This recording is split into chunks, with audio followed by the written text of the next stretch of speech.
Well, hello again.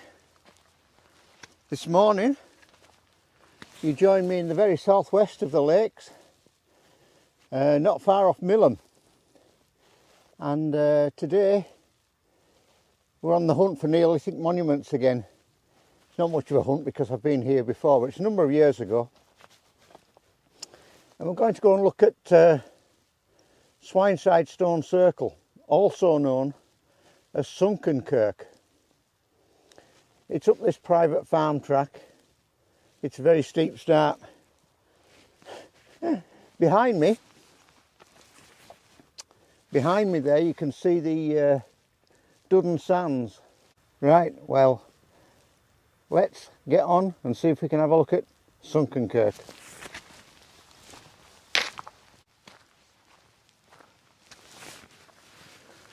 So this massif here is the eastern edge of Black Combe. That'll be another video one day. That's the second highest outlying fell that Wainwright nominated.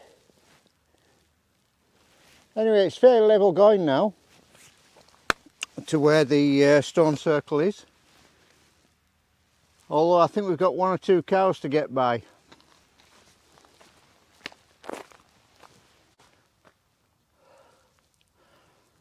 Right, well, them cows I had to get by aren't all cows. One of them is a bull, as you can maybe see there. Anyway, he's got one of his girls with him, so don't look him in the eye, walk on by. Could be a song, couldn't it? And yeah, there we are. I'm presuming he isn't following me. I can actually see Sunkenkirk now in front of me, over there in the field.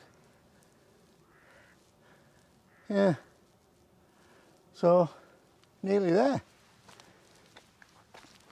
Only a short walk, like I said. Well, I think I said. About a mile from where you can park. It's only about 3/4 mile up the lane, but you can't park at the bottom of the lane.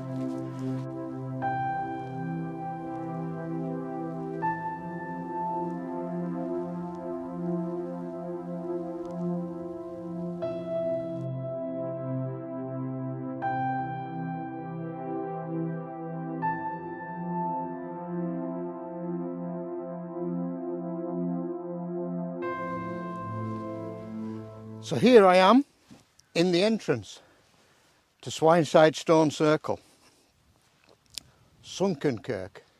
It's one of the best preserved stone circles in England. 55 slate boulders, the tallest of which is 10 feet tall, over on the far side there. We'll go inside.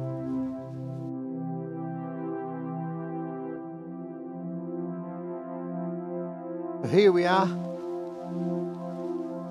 inside the stone circle.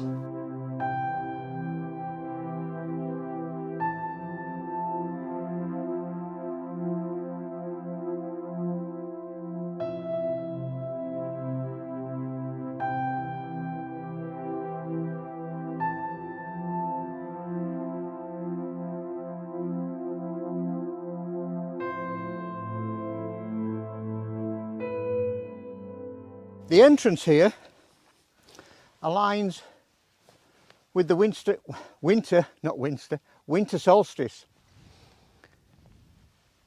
All these things were obviously planned, and I'm just so intrigued by them.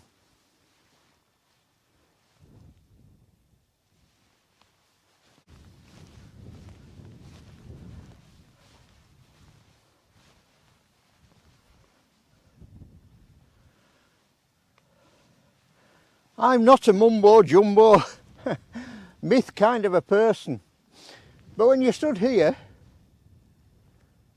you can't help but for what I want a better way of putting it, be moved.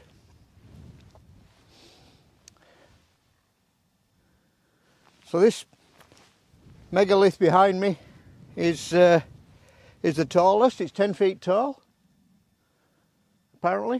It actually doesn't look 10 feet. No doubt it's a fantastic state of preservation. It's because of its isolation. It's not near a road like Castlerigg or even Long Meg, and especially stone circles like Avebury, which actually have a road going through them. You've got to get on your legs, get on your feet to get here. It's not the hardest walk in the world, but it's enough to put most people off.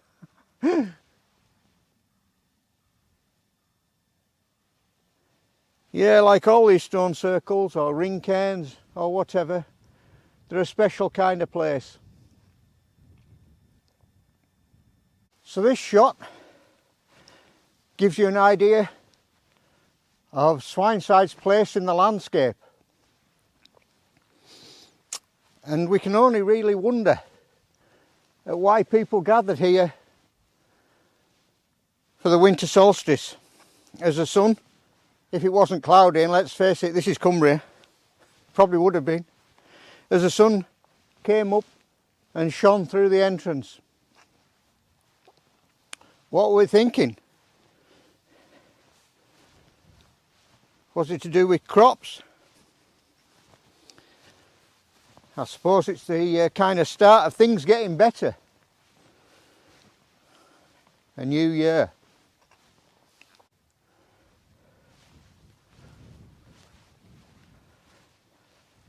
Now there is some thought that this is artificially levelled. It's hard to tell. And it has been excavated, firstly in 1901. And in those excavations, no evidence was found of either burning or human remains. Why would you go to all this effort just to have a gathering place? How far did they bring the stones? How did they bring them? It must have been more heavily populated than it is now.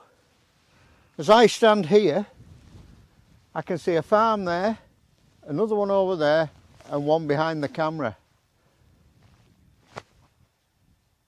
Well, there must have been a much bigger community then than there is now. Anyway, time to go, I think. So I think it only fitting to leave Swinside via its entrance, and we've got a bit of time in hand. We're going to go and look at something else further west and down near the coast. We're going to go and see the Giant's Grave.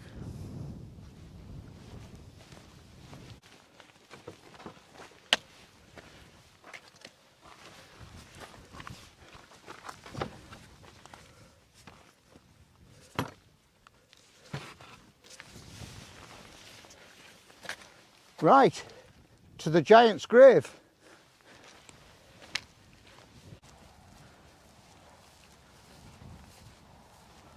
We're not far away from the road here. It's just been a short drive from where I parked to go and see Sunkenkirk. This is Blackcomb, and that's why I aren't up on the hills today. So many of these walks are done because the weather just isn't suitable for hill walking, in my opinion.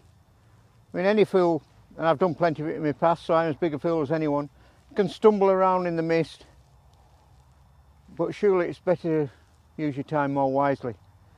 That's what age does to you. So I've been to this site before. It looked rather different. This was a field of corn. I'll maybe show you a picture of that now.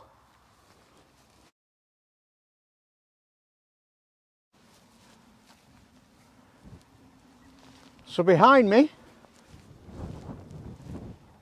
that's what we've come to see.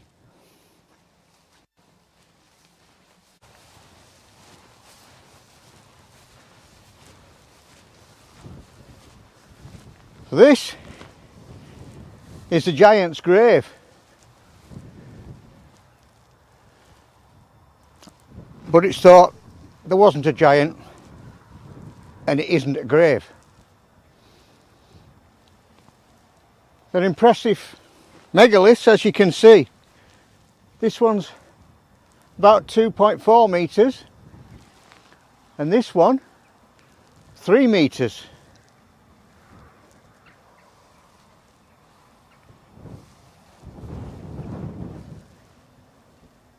And they probably need to be seen in the wider context of the Neolithic landscape here. Now, is it just me, or does that look like a face? So if it wasn't the giant's grave, what was it? Well, it's thought to be the giant's grave because early reports said there was a barrow, maybe a burial mound, between the stones. But no evidence has been found to support that, and it has been excavated.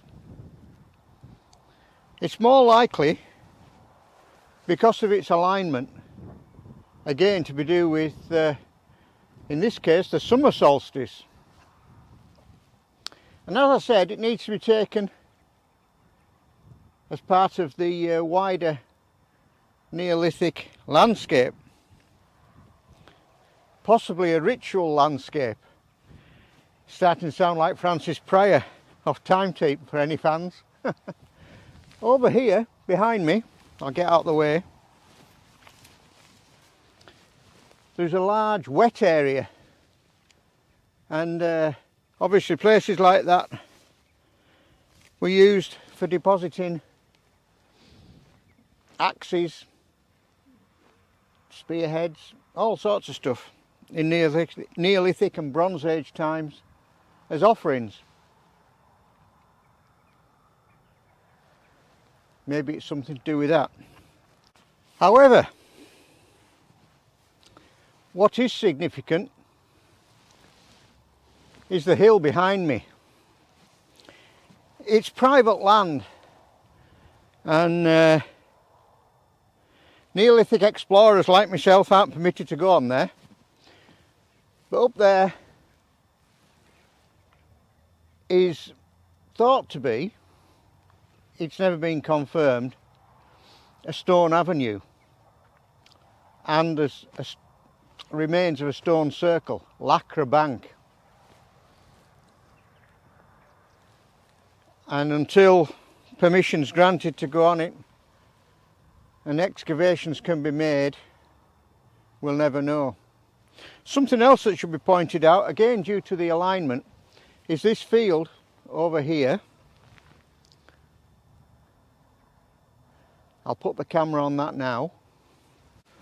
So as I was saying, this field here, during the dry summer of 2018, could do with a dry summer now, couldn't we? Or could have done with one. When it dried out, it showed lots of crop marks, showing Neolithic enclosures. And they were lined up with the two stones of the giant's grave. And they may well form part of what's known as the Millam lines. That's a story for another day.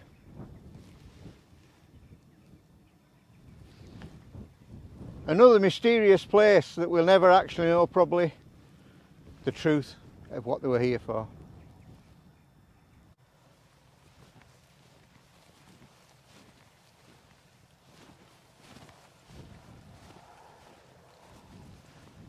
So there we are, Sunkenkirk, Swinside Stone Circle, and the giant's grave.